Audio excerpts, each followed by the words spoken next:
आज आम पढ़ा ओडिया भाषार वर्णमाला और बनश्रुतिर कारण निराकरण जेते दीर्घमूलक प्रश्नपत्र ठीक अच्छे जेते दीर्घमूलक आम पूर्व क्लास पढ़ी कौन जेते संक्षिप्तमूलक प्रश्नोत्तर 1 मार्किया बा 2 मार्किया आज आम पढ़ा जेते दीर्घमूलक प्रश्नोत्तर। तो ये भिडियोटी बहुत गुरुत्वपूर्ण यहाँ खाली एग्जाम ये भिडियोटी ताहा नुहे एगुड़ाक बुझा द्वारा तुम मैंने जिते पीजी कर कि कौन एंट्रांस कर एगुड़ाक बहुत आवश्यक पड़ी था ठीक अच्छे जो आमर व्याकरण शास्त्र। चलो पढ़िया प्रथम अच्छे कौन ना उपक्रमिका अच्छी उपक्रमिका हूँ भाषा हूँ भाव उपक्रमिका अच्छी आम पढ़ा यू पढ़ा ठीक अच्छे 1 नंबर पढ़ा दीर्घ उत्तरमूलक प्रश्नोत्तर। ओडिया भाषा शुद्धि और परीक्षण विषय आलोकपात करते कौन ओडिया भाषा शुद्धि और परीक्षण विषय आलोकपात करते यार दीर्घ उत्तरमूलक क्वेश्चन टी अच्छी तार उत्तर लिखा।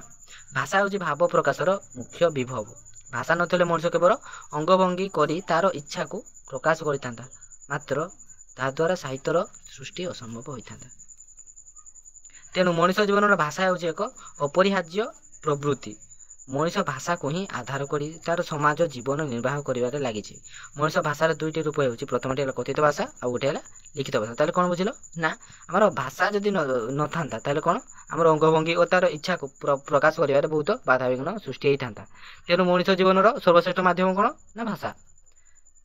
तापर मनुष्य आम मनुष्य जो भाषा अच्छी तार भाषार केतोटी रूप अच्छी ना 2टी रूप अच्छी ता कौन गोटे हूँ कथित रूप आ गोटे कथित रूप आ गोटे रहा आम लिखित रूप।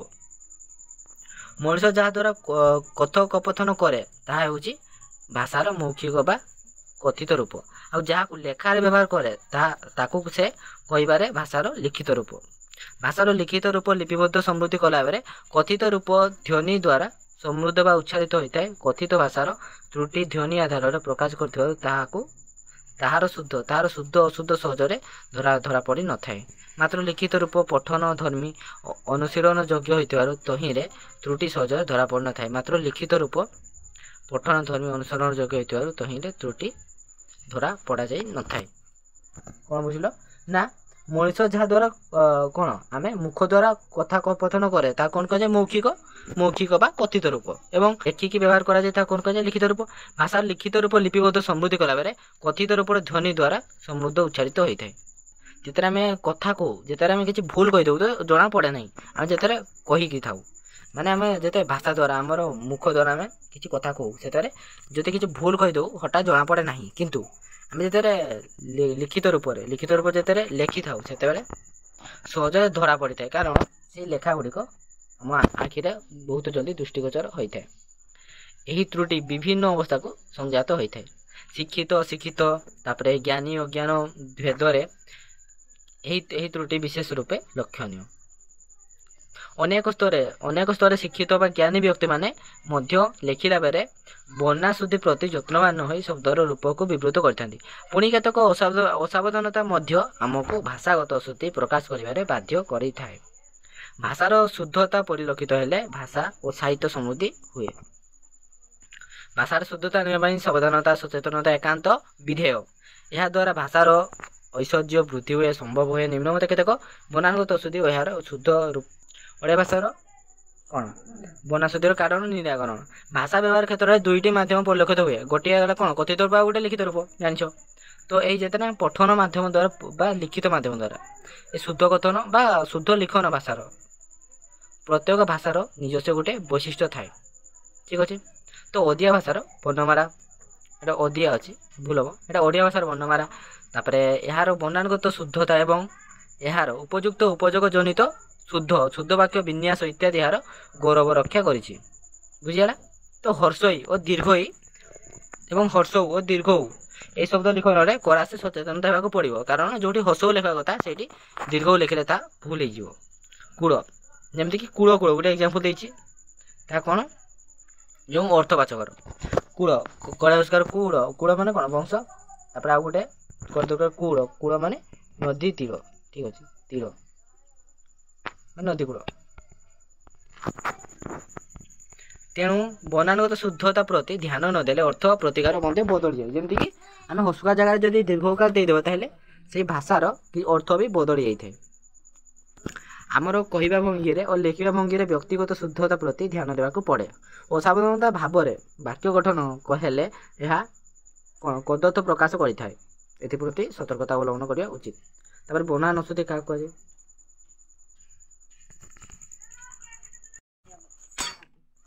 ବନାନ ଅଶୁଦ୍ଧି ଓଡ଼ିଆ ଭାଷାରେ ବ୍ୟାପକ ଶବ୍ଦ ସମ୍ପଦ ରହିଛି। ଏହାର ପ୍ରତିଟି ଶବ୍ଦର ସ୍ୱତନ୍ତ୍ର ବନାନ ରହିଛି। ବନାନ ଜନିତ ଅଶୁଦ୍ଧି ରହିଲେ ଶବ୍ଦର ଅର୍ଥ ବି ବଦଳି ଯାଇଥାଏ। ବିଷ୍ଣୁପଦୀରେ ଯଦି ବିଷ୍ଣୁପଦ ଉଭୟ ଶବ୍ଦରେ କେବଳ ଦୀର୍ଘଇକାରରେ ପ୍ରଭେଦ, ଏଥିପାଇଁ କ'ଣ ଶବ୍ଦର ଅର୍ଥଗତ ପାର୍ଥକ୍ୟ ପରିଲକ୍ଷିତ ହୋଇଥାଏ। ଓଡ଼ିଆ ଭାଷା ସାଧାରଣତଃ ତାଲବେଶ ମୁଣ୍ଡେଶ ଦନ୍ତସ ଏବଂ ହର୍ଷଇ ହର୍ଷଉକାର ଏବଂ ଦୀର୍ଘଇକାର ରୁକାର ପ୍ରଭୃତି ପ୍ରୟୋଗ ଯଥାର୍ଥ ଭାବରେ ନ ରହିଲେ ବନାନଗତ ତ୍ରୁଟି ଘଟିଥାଏ। କେତେକ କ୍ଷେତ୍ରରେ ଯୁକ୍ତାକ୍ଷର ପ୍ରୟୋଗରେ ମଧ୍ୟ ବନାନ ତ୍ରୁଟି ରହିଥାଏ। ଏଠାରେ ବନାନଗତ କେତୋଟି ଅଶୁଦ୍ଧ ଶବ୍ଦ ଏହାର ଶୁଦ୍ଧ ରୂପକୁ ଦର୍ଶାଇ ଯାଇପାରେ। ତାହା ହେଉଛି ଏହା କ'ଣ? ଏଗୁଡ଼ିକ ଦେଖ, ଏଟା ହେଉଛି ବନାନଗତ ଅଶୁଦ୍ଧି, ଏଟା ତାର ଶୁଦ୍ଧ ରୂପ, ଏଟା ସେମିତି ଅଶୁଦ୍ଧି, ଏଟା ତାର ଶୁଦ୍ଧ ରୂପ। ଏଗୁଡ଼ିକ ପଢ଼ା କରିଦିଅ, ଠିକ୍ ଅଛି। ସ୍କ୍ରିନଶଟ୍ କରିକି ପଢ଼ା କରିଦିଅ, ଦେଖେଇ ଦେଉଛି।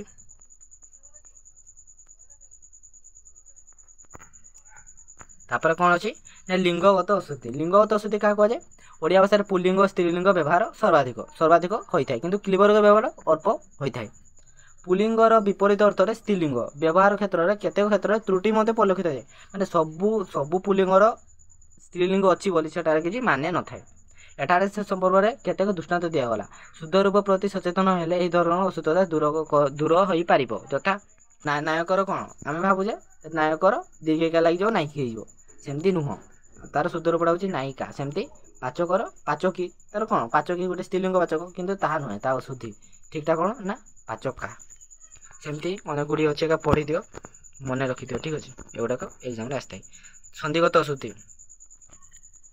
ବ୍ୟାକରଣ ମାନଙ୍କରେ ମତରେ ସନ୍ଧିଗୁଡ଼ିକର ସ୍ୱର ସନ୍ଧି ଓ ବିସର୍ଗ ସନ୍ଧି ଭେଦରେ ଦ୍ୱିବିଧ। ଶବ୍ଦ ସନ୍ଧି କ୍ଷେତ୍ରରେ ର ତୁଅ ବିଧି ଓ ମୂର୍ଧନ୍ୟ ତୁଅ ବିଧି ପାଳିତ ହୋଇଥାଏ। ମୂର୍ଧନ୍ୟ ତୁଅ ବିଧି ଅନୁଯାୟୀ ର ଆଉ ଗୋଟେ ର ଓ ମୂର୍ଧନ୍ୟ ଏହି ତିନି ବର୍ଣ୍ଣର ପରେ ନଥିଲେ ଏହାକୁ ମୂର୍ଧନ୍ୟ ହୁଏ। ଏଗୁଡ଼ିକ ଏବଂ ଯେଉଁ କ ଗ ପ ଫ ବସ ଏଗୁଡ଼ିକ କ'ଣ ପରପଦ ମିଶିଲେ କ'ଣ ହୁଏ ନା ଏହା ମୂର୍ଧନ୍ୟ ବିଧି। ସେହିପରି ଓ ଆ ଭିନ୍ନ ଭିନ୍ନ ସ୍ୱର ବର୍ଣ୍ଣ ତଥା କ ଓ ର ପରେ ସ ଥିଲେ ସେଠାରେ ମୂର୍ଧନ୍ୟ ସ ହୁଏ। କ ର ଯେଉଁଠାରେ ଥାଏ ସେଠାରେ କ'ଣ ମୂର୍ଧନ୍ୟ ସ ହୁଏ। ଏହି ମୂର୍ଧନ୍ୟ ସ ତ୍ୱ ବିଧି ଠିକ୍ ପରି ସେମିତି ଗୋଟେ ଲେଖା ହେଇଛି। ଦେଖ ଅଶୁଦ୍ଧି ଗୋଟେ ଶୁଦ୍ଧ ରୂପ ତାର। ତାପରେ କ'ଣ ଅଛି ଦେଖିବା ନା ସମାସଗତ ଅଶୁଦ୍ଧି କାହାକୁ କୁହାଯାଏ? ସମଦ ଥିବା ଦୁଇ ବା ତତୋଧିକ ପଦର ମିଳନ ସମାସ ହୁଏ। ସମାସ କାହାକୁ କୁହାଯାଏ? ନା ଦୁଇ ବା ତତୋଧିକ ପଦର ଯେତେବେଳେ ମିଳନ ହୁଏ ସେତେବେଳେ କ'ଣ କୁହାଯାଏ? ତାକୁ ସମାସ କୁହାଯାଏ। ଏହା ଦ୍ୱାରା ଗଠିତ ହୋଇଥିବା ସଂକ୍ଷିପ୍ତ ସମସ୍ତ ପଦ ରୂପେ ଖ୍ୟାତ। ସମସ୍ତ ପଦ ପ୍ରସ୍ତୁତିର କ୍ଷେତ୍ରରେ ଅଜ୍ଞାତା ଅସାଧାରଣତଃ ବଂଶତ ଅନେକ ତ୍ରୁଟି ରହିଥାଏ, ଯାହାକୁ ସମାସଗତ ଅଶୁଦ୍ଧି କୁହାଯାଏ। ଏହି ଧରଣର ପଦ ନିର୍ମାଣରେ ସଚେତନ ହେଲେ ସମାସଗତ ଅଶୁଦ୍ଧି ଦୂର ହୋଇଥାଏ। ଏଠାରେ କେତେକ ଦୃଷ୍ଟାନ୍ତ ଦିଆଯାଇପାରେ। ବଚନଗତ ଅଶୁଦ୍ଧି। ଓଡ଼ିଆ ଭାଷାରେ ଏକବଚନ ବହୁବଚନ ଭାବରେ ବଚନ ପ୍ରୟୋଗର ଦ୍ୱିବିଧ ରୀତି ରହିଛି। ଏକ ସଂଖ୍ୟକକୁ ଏକବଚନ, ଏକାଧିକ ସଂଖ୍ୟକକୁ କ'ଣ ବହୁବଚନ, ଏଇଟା ବହୁତ ହେଇଛି। ତ ବଚନ ପ୍ରୟୋଗ କ୍ଷେତ୍ରରେ ଅସାବଧାନତା କ'ଣ ଯେତେବେଳେ ଆମେ କ୍ଷେତ୍ରରେ ଅସାବଧାନତା ହେତୁ ତ୍ରୁଟି ମଧ୍ୟ ଦେଖାଯାଏ।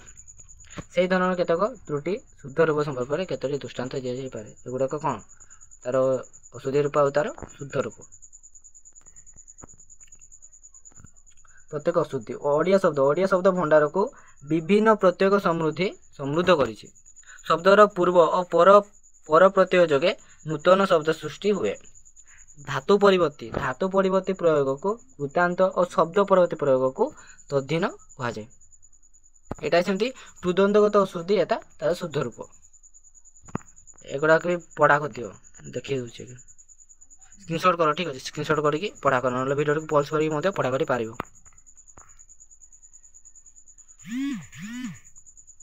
ତାପରେ କ'ଣ ଅଛି ବିଭକ୍ତିଗତ ଅଶୁଦ୍ଧି କାହାକୁ କୁହାଯାଏ? ନା ବିଭକ୍ତି ପ୍ରୟୋଗରେ ବାକ୍ୟର ସୌନ୍ଦର୍ଯ୍ୟ ପରିସ୍ଫୁଟିତ ହୋଇଥାଏ।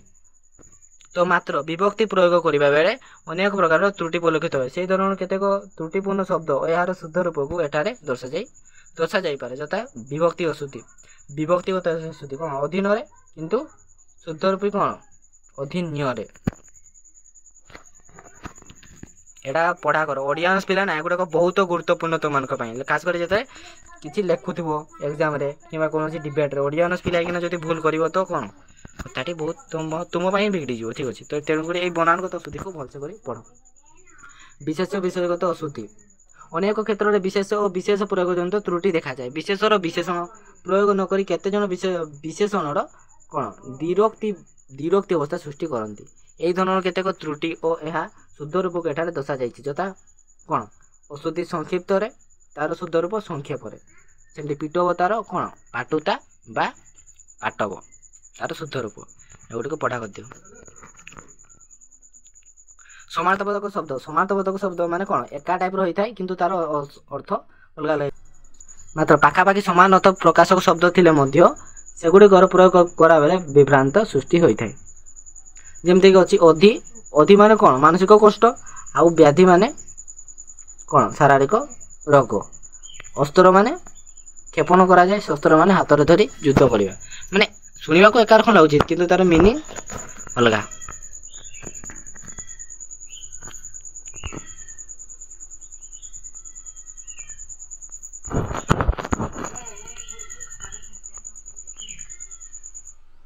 ତାପରେ କ'ଣ ଅଛି ବାକ୍ୟ ବ୍ୟାଧି ଜନିତ ଅଶୁଦ୍ଧି ପ୍ରତ୍ୟେକ ଭାଷାର ବାକ୍ୟ ଗଠନ ଶୈଳୀ ସ୍ୱତନ୍ତ୍ର ଓ ଭାଷାର କଥିତ ଲିଖିତ ରୂପ ବାକ୍ୟରେ ପ୍ରକାଶ ପାଇଥାଏ। ଓଡ଼ିଆ ଭାଷାର ବାକ୍ୟ ଗଠନ ରୀତି ସ୍ୱତନ୍ତ୍ର ଏଗୁଡ଼ିକରେ କର୍ତ୍ତା ଓ କର୍ମର ବିଶେଷ କ୍ରିୟା ହୋଇଥାଏ। ଏଗୁଡ଼ିକର କର୍ତ୍ତା ଓ କର୍ମର ଶେଷରେ କ୍ରିୟା ଥାଏ। ତାପରେ କ'ଣ ନା ସଂସ୍କୃତ ଓ ଇଂରାଜୀ ଭାଷାରେ ଯେତେବେଳେ ବାକ୍ୟ ଗଠନ ଶୈଳୀ ଥାଏ ତାହା କ'ଣ ଗୋଟେ ସ୍ୱତନ୍ତ୍ର ଟାଇପ୍ର ଥାଏ। ଯେମିତିକି ସଦାନନ୍ଦ କଟକ ଯାଉଛନ୍ତି ତାର ଓଡ଼ିଆ ବାକ୍ୟ ତାର ସଂସ୍କୃତର କ'ଣ ସଦାନନ୍ଦ କଟକ ଗଚ୍ଛତି କ'ଣ ତାର ସଂସ୍କୃତ ରୂପ। ଗୋଟିଏ ଶୁଦ୍ଧ ବାକ୍ୟ ପାଇଁ ବ୍ୟାକରଣ ମାନେ ଆକାଂକ୍ଷା ଓ ଯୋଗ୍ୟତା ଓ ଆସକ୍ତି ରହିଥିବା ଦରକାର ବୋଲି ଦର୍ଶାଯାଇଛି। ତ ଆହୁରି ବହୁତ ଅଛି ପିଲାମାନେ ଆହୁରି ବହୁତ ଅଛି ତ ଯଦି ସବୁଗୁଡ଼ିକ ପଢ଼େଇବି କ୍ଲାସ୍ଟି ବହୁତ ଲେଟ୍ ହେଇଯିବ ଏବଂ ବହୁତ ଲଙ୍ଗ୍ ହେଇଯିବ ଭିଡ଼ିଓ। ତେଣୁକରି ଲଙ୍ଗ୍ ଭିଡ଼ିଓ ତୁମେ କେହି ଦେଖିବାକୁ ପସନ୍ଦ ବି କରନା। ତେଣୁକରି ଭିଡ଼ିଓଟି ଏଇଠି ରଖୁଛି ଭିଡ଼ିଓର ପାର୍ଟ 2ରେ ଦେଖା ହେବା। ଯଦି ଭିଡ଼ିଓଟି ଭଲ ଲାଗିଲା ତ ଚ୍ୟାନେଲଟିକୁ ସବସ୍କ୍ରାଇବ୍ କର ଠିକ୍ ଅଛି ସବସ୍କ୍ରାଇବ୍ କର ଏବଂ କମେଣ୍ଟ ମାଧ୍ୟମରେ କୁହ କେମିତି ଲାଗୁଛି ସାଙ୍ଗମାନଙ୍କ ନିକଟକୁ ସେୟାର କର।